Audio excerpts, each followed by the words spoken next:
this tutorial about the constraint point, which is similar to the previous. We saw the constraint ragdoll, but this one there's no limitation.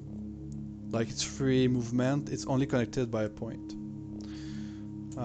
So I have this thing which is a prefab. It's like a ceiling plate, and I want to rig it with like joint with the constraint point. So first of all, I will center marker. I will do this rope here. So I center marker here, there, and in this view I can see that I want the marker to be like here, and I will add object and constraint point. Now the first object will be the ceiling, so it's empty, and the second object will be the name of the rope. So with the prefab symbol, of course, and the rope name.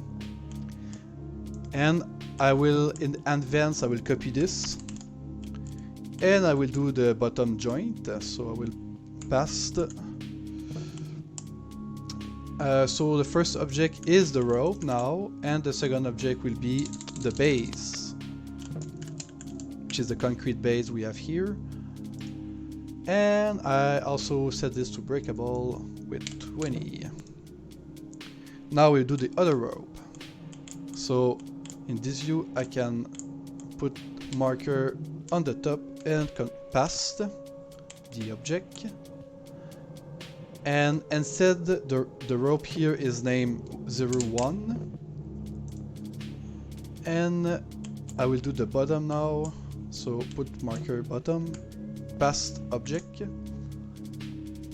And this is the rope 1 as the first object, and the second object is called the base. Set this to breakable with 20. And we are done rigging this object, this prefab. And also don't forget, I added a collision system for this to have like a proper collision on everything. If I check how it looks, I have my base, which is the concrete base, the rope, first rope, and the second rope. So now I save this, and if I go in my main map, which the marker already placed, I will add prefab, and now I can test it.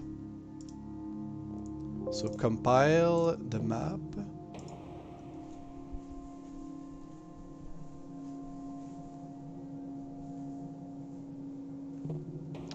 And it's here, okay. So now it will move around when shoot, like this. And the base is also pretty, there's a lot of weight to it, it's like 20 of weight. So it shouldn't move too much, like so it's pretty realistic this way. And of course, if I want, I can use the force and break this thing. And I even broke the two of them, so now it just will fall to the ground. And that's it. This is it for the constraint point. Useful to create like a joint between like rope or object, and it can rotate around everywhere. So this is it. See you next time.